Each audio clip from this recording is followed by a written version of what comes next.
옷감을 짜는 데는 시줄과 날줄이 있습니다. 옷감을 짜는 데는 시줄과 날줄이 있습니다. 옷감을 짜는 데 있어서 가로줄과 세로줄을 말하죠. 가로줄이 무슨 줄인 줄 아십니까? 가로줄을 시줄이라고 합니다. 세로줄을 날줄이라고 하네요. 날줄. 그래서 옷감을 짤 때 보면은 이 날줄, 세로줄이 있는 곳에 시줄이 가로줄이 왔다 갔다 하면서 이제 배가 옷감이 짜지는 것이죠. 그래서 우리 그 하는 말 가운데 씨알이 안 먹힌다 있잖아요. 씨가 안 먹힌다. 그 말이 거기에서 나왔다네요. 이 시줄이 날줄 사이로 잘 들어가고 나오고 해야 되는데 이것이 잘 안 될 때 씨알이 안 먹힌다. 예, 별로 신기하지 않는 모양입니다. 그런데 우리 인생도 보게 되면은요, 이렇게 시줄과 날줄이 얽히면서 우리의 인생이 만들어져 갑니다. 좋을 때가 있으면 나쁠 때가 있고, 해 뜰 때가 있으면 해가 질 때가 있고, 또 마이너스가 있으면 플러스가 있고, 또 적자가 있으면 흑자가 있다 하는 것입니다. 그래서 우리는 낙심하지 말아야 한다 하는 것이죠. 비 올 때가 있으면 해 뜰 때가 있기 때문에 그 해 뜰 때를 생각하면서 비 올 때를 잘 넘어가야 한다 하는 것입니다. 음악도 그렇습니다. 음악의 악보에 장조와 단조가 있습니다. 장조는 기쁨을 나타내는데 알맞는 악조죠. 그리고 단조는 어떤 슬픔, 아픔을 나타내는데 알맞는 악조입니다. 그런데 이 두 개의 곡이 섞이면서 우리 인생의 희노애락을 노래하고 있다 하는 것이죠. 그래서 보면 우리 인생도 마찬가지입니다. 좋은 일들만 있으면, 우리 인생에 좋은 일들만 있으면 좋을 것 같지만 꼭 그렇지도 않다 하는 것입니다. 기쁜 일들만 있으면 좋을 것 같지만 또 그것이 마냥 좋은 것은 아니다 하는 것입니다. 이 세상에 해만 계속 뜬다고 생각해 보십시오. 해만 계속 뜬다고 하면은 이 세상은 상막화될 것입니다. 사막화가 될 것입니다. 곡식, 열매가 자라지 않을 것입니다. 금년에도 태풍이 많이 왔죠. 그래서 어려움을 당한 가정들도 있습니다. 그런데 그 태풍이 우리에게도 유익한 것이 있죠. 태풍이 무조건 나쁘고 잘못된 것만은 아닙니다. 어떻습니까? 태풍이 오물 통하여서 바다가 뒤집어지고 바다 깊은 곳에 산소가 공급되는 그러한 일들도 있고요. 또 태풍이 오면은 그 바다의 더러움, 폐기물 엄청나게 요즘에 사회 환경 문제가 되고 있잖아요. 그 모든 것들이 육지로 이제 밀려옵니다. 육지로 태풍에 의해서. 그래서 우리가 그것을 제거함을 통하여서 바다를 깨끗하게 하는 그러한 역할을 하는 것이 또 태풍이다 하는 것입니다. 그래서 우리 인생도요, 때로는 힘들고 어려울 때가 있지만, 먹구름이 낄 때가 있지만, 그렇다고 해서 그것이 꼭 나쁜 것만은 아니라고 하는 것을 기억하는 저와 여러분들이 되기를 원합니다. 절대 내 인생에 마이너스일 것 같은 그러한 시간대라고 할지라도, 지금 그런 시간이 지나가고 있다고 할지라도, 아니 지금 내가 만나고 있는 일들이 내 인생에 폭풍우가 치고 태풍이 일어나는 그러한 먹구름이 몰려오는 그러한 일들이 있다고 할지라도 우리 주님은 합력하여 선을 이루시는 분이시기 때문에 우리 주님은 모든 것을 하실 수 있고 적자도 흑자로 바꾸시고 마이너스도 플러스로 바꾸시고 그 모든 것을 손바닥 뒤집는 것보다 더 쉽게 하시는 분이시기 때문에 그분이 우리의 아버지가 되시기 때문에 때로는 내 삶에 있는 힘들고 어려운 일 그것도 하나님께서 주관하고 계신다고 하는 것을 기억하는 동명의 성도들 되시기를 바랍니다. 그리고 그 어려움을 잘 이겨나가는 그런 하루하루의 삶이 되시기를 주님의 이름으로 축원합니다. 오늘 말씀에도 보면 그렇습니다. 인생에 먹구름이 낀 사람이 있습니다. 누구냐? 하갈이라고 하는 사람입니다. 하갈은 억울하고 한많은 인생을 보냈습니다. 이 사람은 원래 태생이 애굽이에요. 애굽인데 어떻게 해서 이 이스라엘까지 왔어요. 당시 애굽이라고 하는 나라는 잘 사는 나라죠. 잘 사는 나라입니다. 요즘으로 말하면 뭐 미국 같은 나라죠. 그래서 주위에 있는 사람들을 종으로 데리고 있었어요. 종으로. 그런데 이 사람은 그 미국 같이 그 잘 사는 나라, 그 나라의 사람이었어요. 그런데 어떻게 된 연유인지는 모르지만은 그가 아주 조그마한 나라, 이스라엘에 그것도 종으로 팔려와서 있었다 하는 것입니다. 이것은요, 요즘으로 말하게 되면은 미국 사람이 베트남이나 캄보디아에 가가지고 지금 종으로 살고 있는 것과 같다는 거예요. 그래서 이 사람의 삶은 비극적인 삶입니다. 그리고 또 당시 부모가 종이면은요, 자녀는 자동으로 종이에요. 세습되기 때문에 부모가 종이면은 자녀가 자동으로 종입니다. 그래서 어쩌면 이 사람은 태어날 때부터 종이었고, 지금 살고 있고, 살고 나서 자녀를 낳아도 그 자녀는 종이 될 수밖에 없고, 이러한 형편 상황 가운데 살아가고 있었습니다. 그런데 어느 날 주인이 부르죠. 여주인 사라가 불러서 아브라함의 방으로 들어가라 이야기를 합니다. 아브라함의 아이를 낳아주라는 거죠. 당시 주인은 종의 재산입니다. 그래서 뭐 하라고 하면 하고 하지 말라고 하면 하지 않는 일이 주인의 일이에요. 그리고 주인이 아이를 낳아도 종이 아이를 낳아도 그 아이는 주인의 것으로 되도록 되어 있습니다. 그래서 이 사람은 아무것도 뭐 할 수가 없어요. 그런데 사라가 불러서 자기 여주인이 불러서 아브라함에게 가서 아브라함의 아이를 낳아주라 하는 것입니다. 할 수 없이 그렇게 했습니다. 그래서 아이를 잉태했어요. 아이를 잉태하고 나니까 얼마나 기쁘겠습니까? 아이를 잉태했다고 하는 거. 마음에 행복이 찾아왔습니다. 야, 나도 이제 주인의 아이를 잉태했으니까 가정의 행복도 찾아오고 미래가 설계되고 그전까지는 그냥 종으로서 노예로서 살았는데 야, 내 인생에 뭐가 변화가 있겠구나, 좋은 일이 있겠구나. 그리고 그것이 행복이 되어서 기쁨 가운데 살고 있었어요. 그런데 그것도 잠깐입니다. 아이를 잉태하고 나니까 사라의 마음이 변했어요. 사라의 마음이.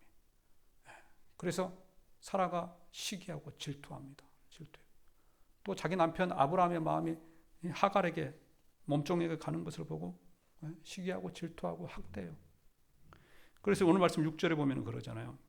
아브라함이 사라에게 이르되 당신의 여종은 당신의 수중에 있으니 당신의 눈에 좋을 대로 그에게 행하라며 사라가 하갈을 학대하였더니 하갈이 사라 앞에서 도망하였더라. 시기하고 질투하더니 그 다음에 마지막에는 이제 박해 학대로 갑니다. 그래서 그가 집을 나갈 수밖에 없었다 하는 것입니다. 성경에도 보면은요, 이 시기와 질투를 당했던 여인이 또 있습니다. 한나입니다. 한나는 그의 남편이 엘가나인데 엘가나에게는 본처와 첩이 있었어요. 그런데 이 한나가 본처였습니다. 그리고 분인나라고 하는 사람이 첩이었어요. 그런데 한나는 아이를 못 낳죠. 아이를 못 낳는데 첩이 둘째가 아이를 낳았어요. 그러니까 둘째가 첫째 보기를 우습게 합니다. 저 아이도 못 낳네. 그랬더니 자꾸만 기어 올라와요. 그러니까는 한나가 막 속이 터집니다. 그런다고 해서 같이 싸울 수도 없고, 뭐 싸울 수도 있겠죠. 그런데 가정을 생각하면은 남편을 생각하면 싸울 수도 없고, 그래서 했던 것이 무엇이냐? 기도하고 있어요. 같이 싸우는 것이 아니고 기도합니다. 사무엘상 1장 10절에 보면 한나가 마음이 괴로워서 여호와께 기도하고 통곡하여. 저 문장을 보면 그 한나의 마음이 헤아려지죠. 마음이 괴로워서 기도하는데 통곡하면서 울면서 기도했다는, 울면서. 그 기도를 듣고 하나님께서 가만히 계셨겠습니까? 하나님께서 그를 찾아오셔서 아들을 주셨습니다. 그 아들의 이름이 뭐예요? 사무엘이라고 하는 최고의 아들. 여러분들 전에 버스 타고 다니면 이 기도하는 사람 있잖아요. 조그만 달력에. 옛날 사람들은 다 압니다. 그 모델이 사무엘이었어요. 그런 사무엘을 낳았습니다. 우리도 그렇습니다. 때때로 어려움을 만날 수가 있습니다. 환난을 만날 수가 있고 그것이 박해가 되고 핍박이 될 수도 있습니다. 그런데 그때마다 우리가 해야 될 것은 기도인 줄로 믿습니다. 기도. 도망가는 것이 아니고 마음을 붙잡고 괴로워서 하나님께 통곡하며 기도하면은 하나님께서 합력하여 선을 이루시는, 화를 복으로 바꾸시는 그 하나님의 능력이 우리와 함께 하실 줄로 믿습니다. 출애굽기 2장에 보면 이런 일이 있습니다. 이스라엘 백성들이 애굽에서 살 때요, 애굽의 바로가 이스라엘 백성들을 엄청나게 핍박했어. 출애굽하기 전에 애굽에서 살 때에 애굽의 바로가 핍박을 했어. 왜 핍박을 했느냐? 이스라엘 숫자가 많아지는 거예요. 계속 많아집니다. 이스라엘은 당시 노예였거든요. 그런데 계속 숫자가 많아져요. 많아지다 보니까 바로의 생각에 뭔 생각이 들었냐면, 우리가 적들과 싸울 때에 우리 노예들이 적의 편에 되어서 우리가 싸울 수가 있겠다. 그래서 아이를 못 낳게 해라. 그리고 아이를 낳으면은 남자는 다 죽여버려라. 그래서 그렇게 죽였어. 그러니까 이스라엘 백성들이 얼마나 힘이 듭니까? 아이를 못 낳게 하고 나와도 죽고. 그러니까 마음이 상하죠. 그때 하나님께 기도합니다. 하나님, 우리를 불쌍히 여겨 주시옵소서. 우리가 죽게 되었습니다. 그랬더니 하나님께서 뭐라고 하시느냐? 출애굽기 2장 23절부터 25절 말씀에 보면은요, 이렇게 이야기를 합니다. 우리 함께 읽어보겠습니다. 여러 해 후에 애굽 왕은 죽었고 이스라엘 자손은 고된 노동으로 말미암아 탄식하며 부르짖으니 그 고된 노동으로 말미암아 부르짖는 소리가 하나님께 상달된지라. 하나님이 그들의 고통 소리를 들으시고 하나님이 아브라함과 이삭과 야곱에게 세운 그 언약을 기억하사 하나님께서 이스라엘 자손을 돌보셨고 하나님이 그들을 기억하셨더라. 너무 고통스러워서 힘들어서 하나님께 기도했더니 하나님께서 뭐라고 하셨다고요? 들으셨다. 여기 24절과 25절 말씀 그대로 한번 띄워놓으십시오. 저 말씀에 보면요, 중요한 동사가 나와요. 동사가. 하나님이 그들의 고통 소리를 들으시고. 여기다 밑줄 해야 되는데 밑줄은 할 수 없죠. 하나님이 아브라함과 이삭과 야곱에게 세운 그 언약을 기억하사 마음속으로 밑줄. 하나님이 이스라엘 자손을 돌보셨고 밑줄. 아주 중요한 동사가 나옵니다. 하나님께서 고통의 소리를 들으시고 언약을 기억하시고 그리고 자손들을 돌보셨다. 이스라엘 백성들이 기도하니까 하나님께서 그 소리를 들으시고 과거에 아브라함에게 하셨던 그 언약, 이삭과 야곱에게 하셨던 그 언약을 기억하시고 그리고 나서 그 기억에 따라서 이스라엘 백성들을 돌보셨다. 우리가 기도하면 하나님께서 기억하십니다. 우리를 사랑하는 그것들을 기억하세요. 과거에 하나님께서 하셨던 그 약속들을 기억하세요. 그리고 우리를 돌보실 줄로 믿습니다. 오늘 말씀에 그랬어요. 오늘 말씀. 하갈이 막 그냥 속이 터지면 통곡하고 옵니다. 그렇지 않겠습니까? 주인이 시켜가지고 그렇게 해서 했더니 임신했다고 쫓아버린다. 얼마나 원통하고 분이 나겠습니까? 그래서 통곡을 하고 기도하니까 하나님께서 그것을 들으시고 기억하시고 내려오셔서 돌보셨다는 것입니다. 그래서 오늘 말씀 7절과 8절 말씀에 그러잖아요.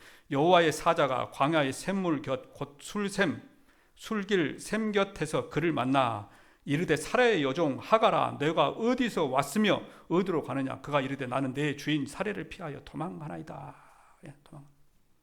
하나님께 그를 찾아오셔서 만나 주십니다. 동명의 성도 여러분, 하나님은 우리의 기도를 들으시는 분이십니다. 그리고 그 기도를 들으시고 기억하시는 분이십니다. 그리고 우리를 돌보실 줄로 믿습니다. 이것이 우리의 믿음이 되시기를 주님의 이름으로 축원합니다. 오늘 말씀에 보면은요, 반복되는 단어가 있습니다. 7절과 9절, 10절, 11절에 보면은요, 여호와의 사자라고 하는 단어가 반복됩니다. 이 여호와의 사자라고 하는 것은 하나님께서 보낸 사자라 하는 거죠. 이 하나님께서 보낸 사자가 더러는 천사일 수도 있는데 구약 성경에는 예수님을 현현에서 나타나는 것으로 설명되어질 때가 있습니다.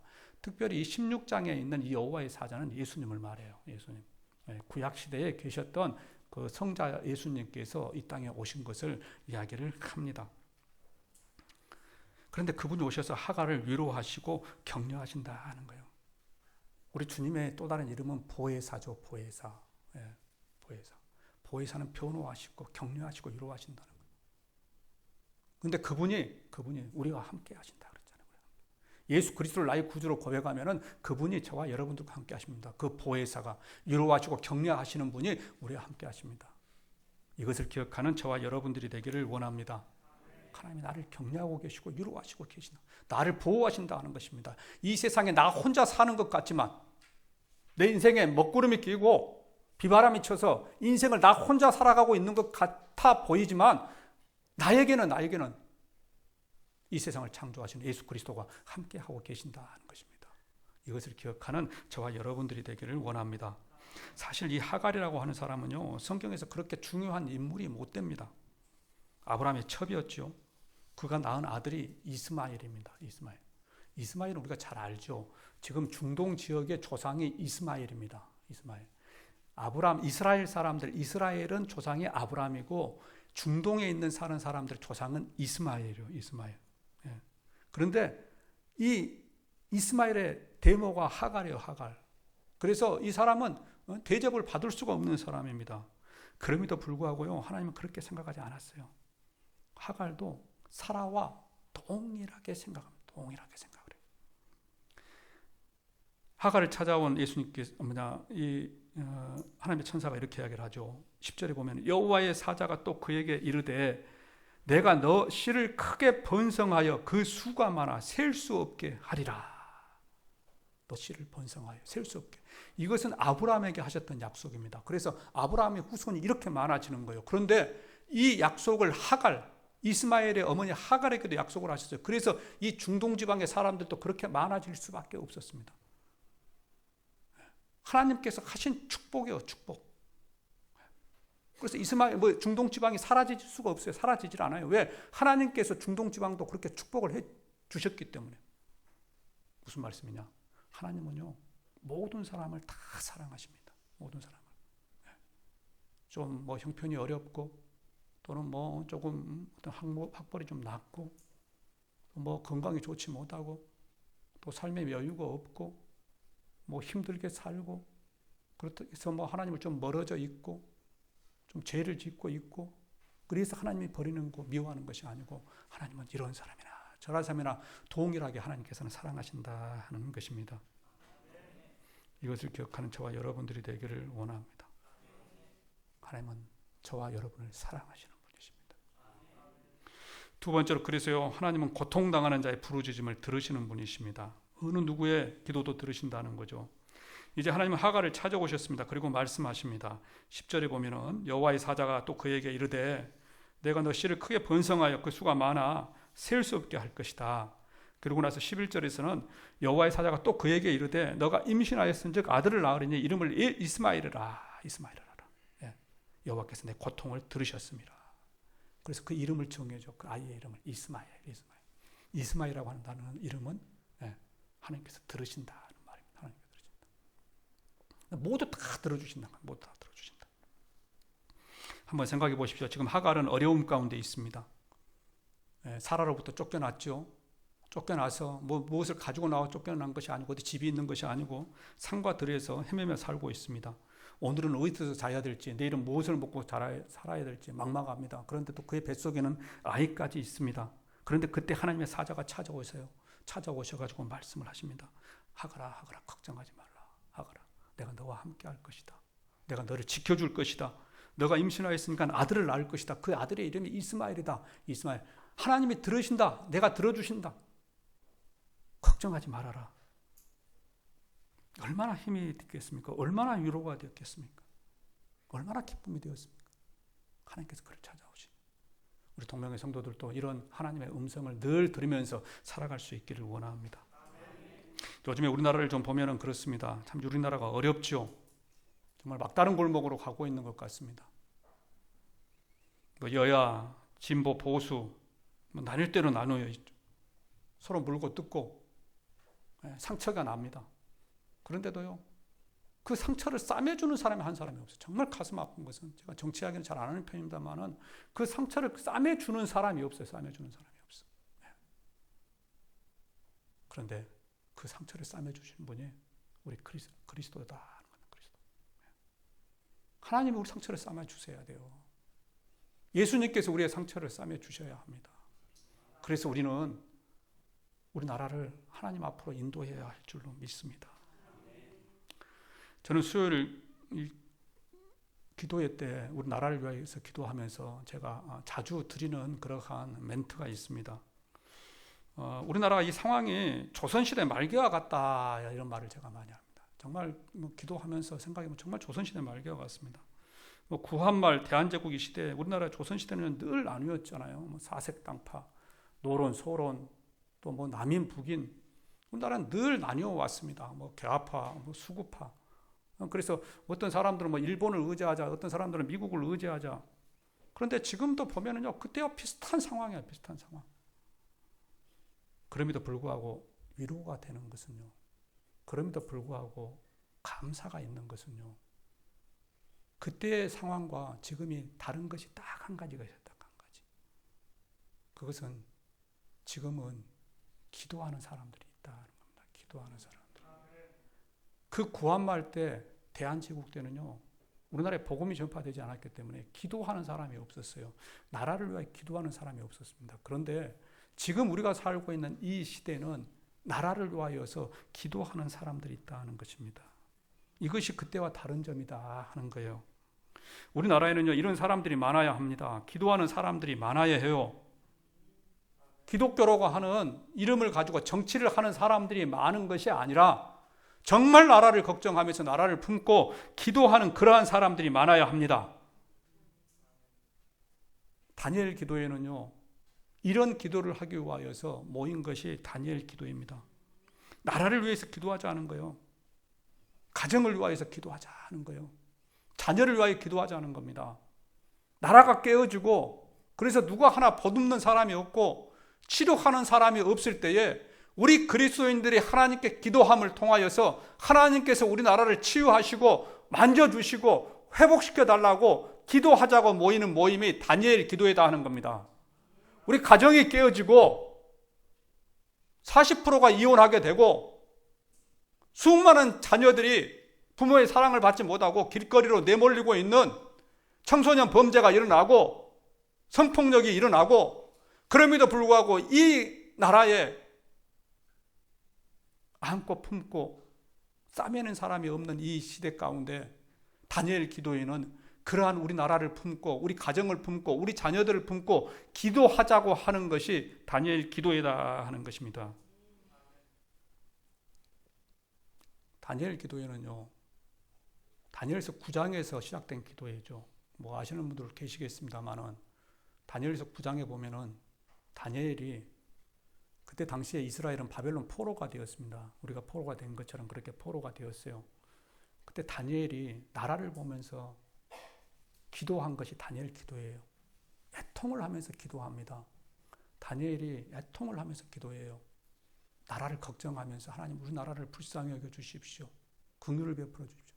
그래서 세일의 기도를 했다고. 세일에 3주간 기도를 했다. 그래서 나온 용어가 다니엘 기도회, 21일 하는 기도회입니다. 제가 이번에 동기 모임이 있어서 다녀왔습니다. 6명이 모였는데요.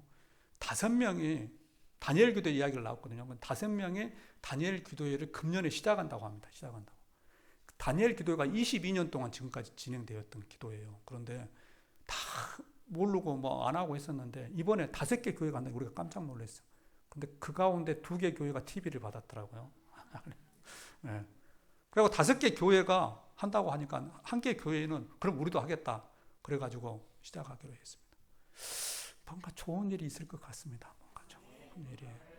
이 좋은 일이 여러분들에게도 있기를 원합니다. 11월 1일부터 21일까지. 예. 교회에서 모여서 기도를 하고요. 나는 정말 다른 일로 인하여서 교회를 올 수가 없다. 기도도요, 모여서 하는 것이 좋습니다. 모여서. 나는 그런데 하고는 싶은데 정말 여수에 있어가지고 나는 못하겠다. 예. 나는 근무 때문에 못한다. 그러면요, 제가 알고 있기로 녹음 방송된 것이 녹화되어서 그 다음날로 내가 되는 걸로 알고 있어요. 정확하지는 어쩐지 모르겠지만, 그래서 그런 기회도 있으니까 만약에 그날 못 오게 되면 그 다음날이라도 그것을 보고 함께 기도하십시오. 제가 기도해본 경험으로는요, 완전히 어떠한 기도를 할 때는 그 기도 기간 동안에 올인하는 것이 정말 중요합니다. 모든 것을 탁 내려놓고 그것에 집중해서 기도하면은요, 하나님께서 우리에게 올인을 하세요. 올인.